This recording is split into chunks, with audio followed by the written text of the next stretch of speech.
वो दोनों ही समझते थे। एक बहुत ही उत्कृष्ट कहानी। बारिश में भीगना अमर को बेहद पसंद था।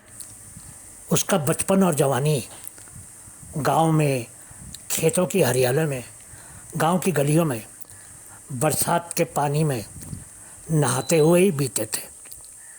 जब भी बरसात होती थी तो गांव के बच्चे घरों से बाहर गलियों में आकर बरसात के मन को शांत कर देने वाले ठंडे पानी का खूब मज़ा लेते थे। अब वही अमर शहर की कोठी में बैठा खिड़की से बाहर आकाश में आए बादलों और बदलते हुए मौसम के नज़ारों को निहार रहा था। किसी भी क्षण बरसात हो सकती थी, क्योंकि आकाश में बादल बिल्कुल काले हो गए थे और शीतल हवा भी चलने लगी थी। कोठी के चारों तरफ लगे हुए ऊंचे ऊंचे पेड़ हवा में इस तरह से झूमने लगे थे जैसे कि वो आने वाली बारिश और तूफान में ज़ोर से नाचने का अभ्यास कर रहे थे। अमर किसी सरकारी विभाग में काम करता था और उसने शहर में वो महंगी और शानदार कोठी किराए पर ले रखी थी। अमर सोचता था कि कुदरत भी कैसे कैसे मेल बना देती है। जहाँ बरसात का होना उसको हसीन सफ़र की तरह ही लगता था, वहीं उसकी पत्नी प्रीति को देखकर उसको गुस्सा आने लगता था। उसकी पत्नी बरसात को देखकर ही गुस्से से भर जाती थी, गीले हो गए कपड़ों को दूर फेंक देती थी। अगर तो लगभग हर बार ही बरसात के पानी में भीगने का मज़ा लेता था। उसकी पत्नी उसको बरसात में भीगने के बाद ताज़ा पानी से नहाने को बाध्य कर देती थी। बाथरूम में नहाए बिना उसको कोई काम नहीं करने देती थी। दोनों ही बरसात के मामले में एक दूसरे के विपरीत थे, लेकिन फिर भी उन दोनों में आपसी समझदारी बहुत थी और वो दोनों हर पक्ष के एक दूसरे का ख्याल रखते थे।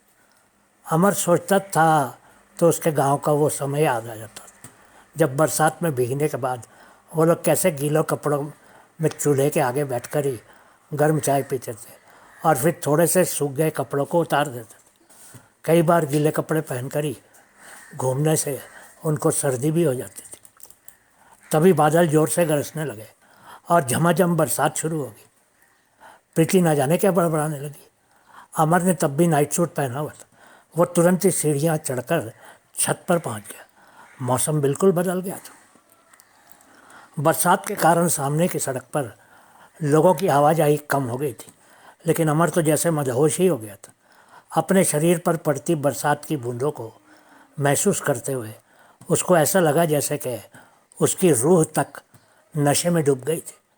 लेकिन इन बरसात की बूंदों में गांव की मिट्टी की महक ना होकर इमारत के सीमेंट की गंध थी।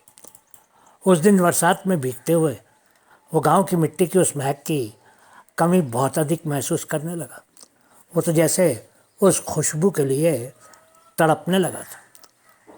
लेकिन कुछ देर की तेज बरसात ने अमर को गांव की मिट्टी की खुशबू भुला दी और उसके कपड़ों को पूरी तरह से तर कर दिया। उसके कपड़े गीले होकर सिकुड़ गए और उसके शरीर से चिपक गए।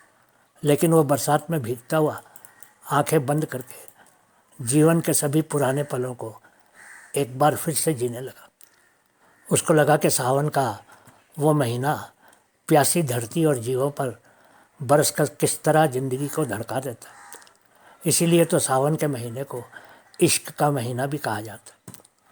जिस्म पर पड़ी बरसात की बूंदें ज़बरदस्ती ही अपने रास्ते तलाश लेती और शरीर के अंदर की गर्मी को निकाल देती। बारिश में उस महीने में भीगकर यूँ लगता है कि हम खुद भी प्रकृति का हिस्सा बनकर खूब आनंदित हो रहे। उस दिन बारिश में भीगते हुए अमर को ये सब बातें समझ आने लगी। पहले वो सिर्फ जज्बातों को समझता था, पर क्यों और क्या की उसको समझ नहीं थी। वो बारिश में भीगता हुआ आंखें बंद करके वही सोच रहा था कि ये प्रकृति भी क्या चीज़ है और ये जैसी है वैसी क्यों है। कुछ देर के बाद अमर आंखें खोलकर आकाश की तरफ देखने लगा।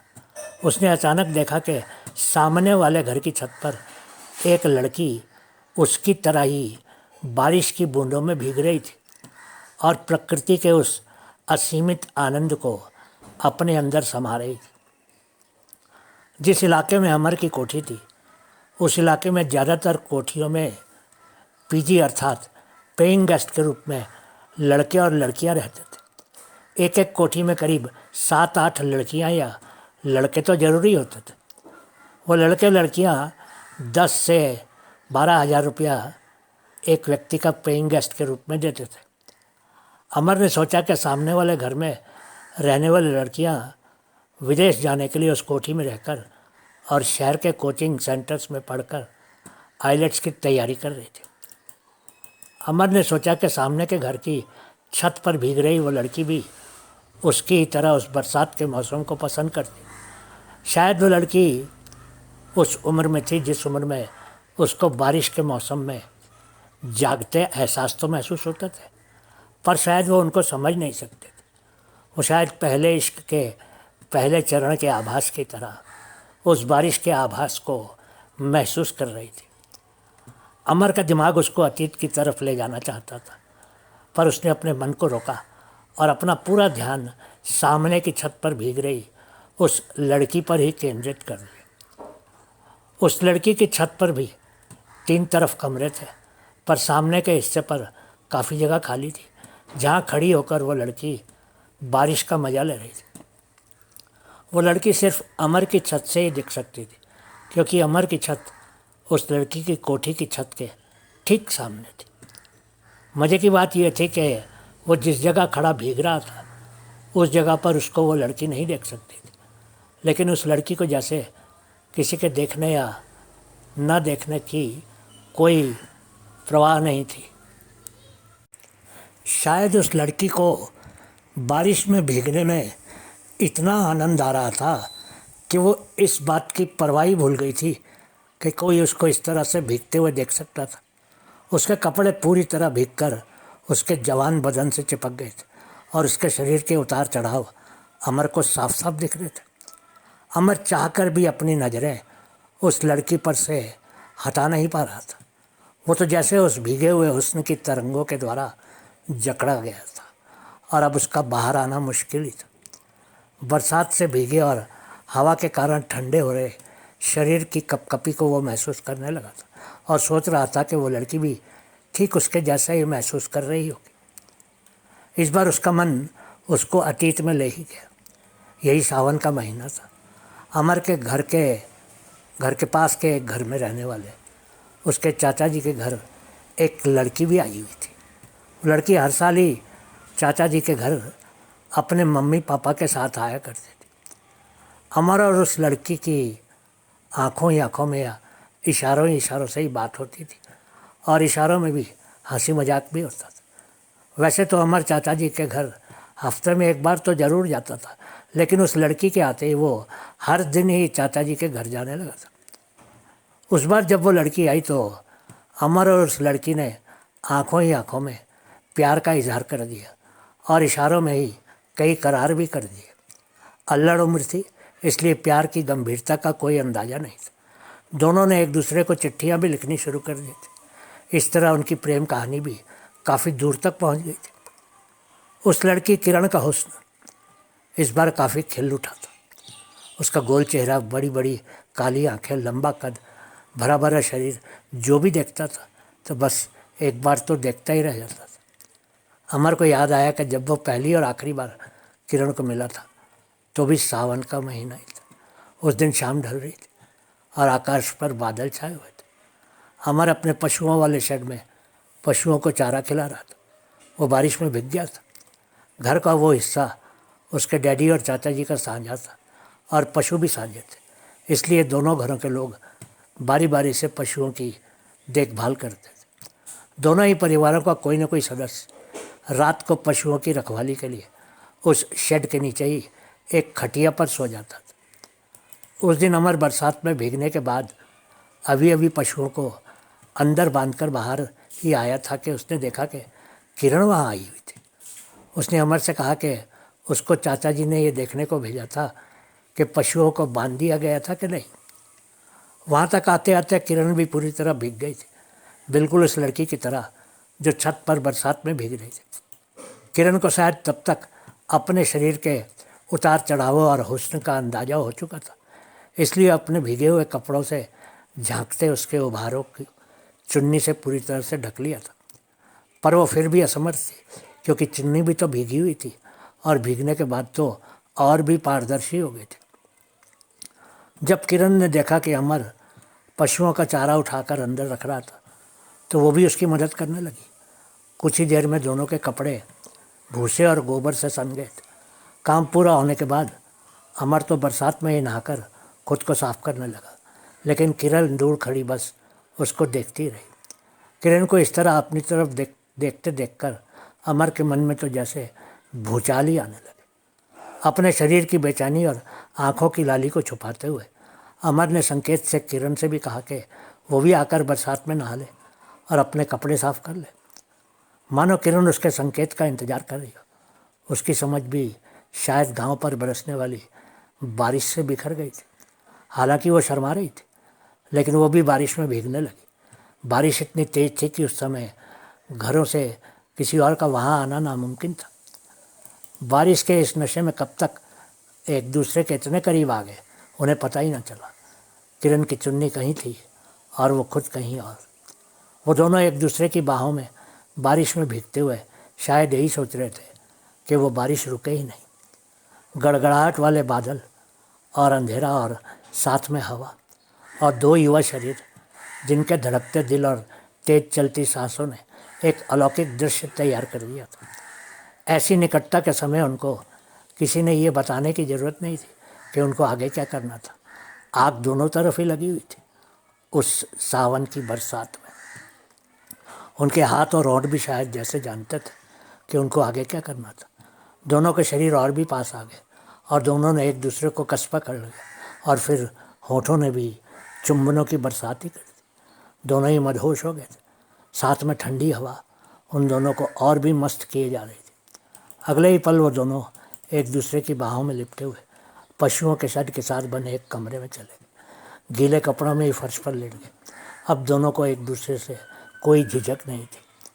अमर एक बार फिर से वर्तमान में आ गया और सोचने लगा कि उसकी पत्नी प्रीति को बारिश और बरसात की गंध कितनी बुरी लगती थी। वो याद करने लगा कि किरण उस बारिश में मिट्टी और पशुओं वाले उस कमरे में कितनी तरह की मिली जुली गंधों के बीच अमर के शरीर से इस तरह लिपटी हुई थी जैसे चंदन को अजगर लिपटा हुआ। लेकिन अमर को तो किरण का शरीर चंदन जैसा लग रहा था। धीरे धीरे दोनों फर्श पर ही एक दूसरे को और भी आज़ादी देने लगे और उनके हाथ और भी तेज़ी से चलने लगे। दोनों ने ये गीले कपड़े उतार दिए और एक दूसरे से इस तरह से लिपट गए जैसे कि बहुत समय से प्यासे हो। लेकिन किरण समझदार थी और वो अपने सबसे बहुमूल्य खजाने को खोना नहीं चाहती थी। अमर के लिए अब और इंतज़ार करना मुश्किल हो रहा था। जैसे ही अमर के हाथ उसके पूरे शरीर पर रेंगते हुए किरण के शरीर के उस स्थान पर पहुँचे जहाँ उसके सबसे बहुमूल्य खजाना था, कि तभी किरण ने उसका हाथ पकड़ लिया और मुस्कुरा कर कहा, बाकी सब शादी के बाद। इस वायदे के साथ ही दोनों को ऐसा लगने लगा जैसे कि उनकी शादी की तारीख तय हो गई थी। लेकिन उस लड़की की आंखों में एक विश्वास था। अमर सोचने लगा कि इतनी सुंदर और इतना प्यार करने वाली लड़की से शादी करने से भी कोई इनकार कर सकता था। अमर सोच रहा था कि शादी के लिए उसको किरण से अच्छी लड़की नहीं मिल सकती थी। इसलिए जैसे ही किरण ने उसका हाथ पकड़ा वो रुक गया। उसने किरण को अपनी बाहों में कसकर अपनी छाती से लगा ली। किरण की एक बार फिर से सिसकी निकल गई और उसके होंठ कांपने लगे। दोनों के हाथ एक दूसरे की पीठ पर थिरकने लगे जैसे दोनों ही एक दूसरे की पीठ पर कुछ लिख रहे थे और जिसको सिर्फ वो दोनों ही समझते थे। उस समय तक दोनों ही एक दूसरे की ऊंचाइयों और गहराइयों को समझ चुके थे। अब दोनों को आने वाले समय का इंतजार था जब वो खुलकर एक हो सकते थे। बहुत देर तक दोनों एक दूसरे की बाहों में उस अंधेरे कमरे में पड़े रहे। जब बारिश रुकी तो दोनों ने खुद को संभाला। अमर ने उसके कान में धीमे से कहा, मैं रात को यहीं सो जाया करूँगा और अगर तुम चाहो तो तुम भी आकर मेरे साथ। किरण ने हंसकर कहा, आज तो मैंने खुद पर काबू पाकर तुमको रोक लिया, पर रोज़ रोज़ अगर इस तरह से मिलते रहे तो मैं खुद को नहीं रोक पाऊँगी। इसलिए आज की ये मुलाकात हमारी आखिरी मुलाकात होगी। अब इस तरह सिर्फ शादी के बाद ही मिले। अगर खुद से और मुझसे इतना ही डरती हो तो आज फिर कैसे मेरे साथ इस तरह लिपट गई थी और प्यार करती रही थी? अमर ने उसको पूछा। पता नहीं, पर शायद इस बरसात ने जादू कर दिया था, और तुम्हारी आंखों में प्यास देखकर मैं भी बेचैन हो गई थी, और फिर मैं खुद को रोक नहीं सकी। शायद तुमसे ज़्यादा प्यास मेरे ही अंदर थी। किरण ने अमर की आंखों में देखते हुए पूछा। और अब? अमर ने झुककर उसकी गर्दन को चूमते हुए कहा। अब मैंने उस तूफान को अपने अंदर ही दबा लिया। किरण ने भी अमर के होठों को चूमते हुए कहा। अभी बातें पूरी ही नहीं हुई थी कि दरवाजे पर दस्तक हुई। जरूर अमर के बापू निरंजन थे। दोनों ने जल्दी जल्दी कपड़े पहन लिए। किरण पीछे के दरवाजे से बाहर निकल गई और अमर आगे के दरवाजे से बाहर आ गया। लेकिन तब तक उसके बापू कमरे के पीछे की तरफ जा चुके थे। जहाँ उन्होंने किरण को देखा तो पूछा, बेटी तू इस समय यहाँ क्या कर रही है? जी मैं तो पशुओं को देखने आई थी। अमर के बापू को लगा कि उस लड़की का चेहरा और कपड़े झूठ बोल रहे थे। तभी उन्होंने कमरे के आगे से कोई आवाज़ सुनी। वो जल्दी से आगे आए तो उन्होंने किसी लड़के को वहाँ से दूर जाते देखा, पर वो अमर का चेहरा नहीं देख पाए। पर उनको यकीन हो गया था कि वहाँ सिर्फ किरण ही नहीं, कोई लड़का भी था। तब तक किरण भी वहाँ से खिसक चुकी थी। उस दिन तो किरण और अमर किसी तरह बच गए थे। तभी अचानक अमर वर्तमान में आ गया। तेज बारिश घटकर बूंदाबांदी में बदल गई। सामने की छत पर वो लड़की फर्श पर ही लेट गई थी। न जाने कि उस लड़की को देखकर अब तक भी किरण ही उसके दिमाग में घूम रही थी। वो लड़की भी किरण की तरह ही बेपरवाह और मस्त थी। वो लड़की अपने शरीर को पानी में भीगते छोड़कर इस तरह पड़ी थी कि उसको नग्न तो नहीं कहा जा सकता, पर अमर के दिमाग में तस्वीर सिर्फ किरण की ही थी। उस रात को ही अमर के बापू ने जाकर वो बात अमर के चाचा को बता दी। घर में कुछ ही देर में ये बात फैल गई और किरण के साथ कोई लड़का पशुओं वाले शेड में था। लेकिन वो लड़का बापू को देखकर भाग गया था। अमर के बापू ने उसके चाचा से कहा कि उस लड़की को वापस उसके घर भेज दें, नहीं तो वो परिवार की बदनामी करवा देगी। अमर चाहकर भी किसी से ये नहीं कह सका था कि वो लड़का वही था। फिर अगले ही दिन किरण को वापस भेज दिया गया। उस दिन के बाद चाचा के घर में कभी भी उस लड़की की कोई बात नहीं करता। अमर के पास कोई साधन नहीं था कि वो उस लड़की से फिर मिल सकता या उससे बात कर सकता। कई रातों तक वो उसको याद करके आंसू बहाता रहा था। दिन भर वो रेडियो पर दुखी गाने ही सुनता रहता था। लेकिन उसने पढ़ाई जारी रखी थी और 3 वर्षों में उसने कॉलेज की पढ़ाई पूरी कर ली और फिर सरकारी नौकरी के लिए इम्तिहान की भी तैयारी कर ली और फिर उसको नौकरी मिल भी गई। अब उसके लिए शादी के रिश्ते आने शुरू हो गए। वैसे तो कॉलेज में उसने कई लड़कियों से भी दोस्ती की थी, पर किरण उसके मन में एक याद बनकर रुक गई थी। एक दिन इतवार को वो घर में ही था कि चाचा के घर से कोई रिश्तेदार चाचा के साथ कोई रिश्ता लेकर आए। अमर के बापू भी उस दिन घर पर ही थे। चाचा जी ने जैसे ही कहा कि वो किरण का रिश्ता लेकर आए थे, तो अमर का दिल तो जैसे धड़कना ही भूल गया था। लेकिन उसकी बापू की आंखें लाल हो गई थी। बापू ने उस रिश्ते से साफ इनकार करते हुए कहा, मैंने खुद उस लड़की को एक लड़के के साथ पकड़ा था। आप रिश्ता लेकर आए, आपका स्वागत है, पर मैं आंखों देखी मक्खी नहीं निगल सकता। मैं ऐसी लड़की को अपनी बहू नहीं बना सकता। हमें माफ़ कर दीजिए। चाचा को वो रिश्तेदार अमर की तरफ देखने लगा, जैसे कि वो उम्मीद कर रहा था कि अमर ज़रूर बोलेगा। ऐसा लगा कि उस रिश्तेदार को मालूम था कि किरण के साथ वो लड़का कौन था उस बरसात की शाम को।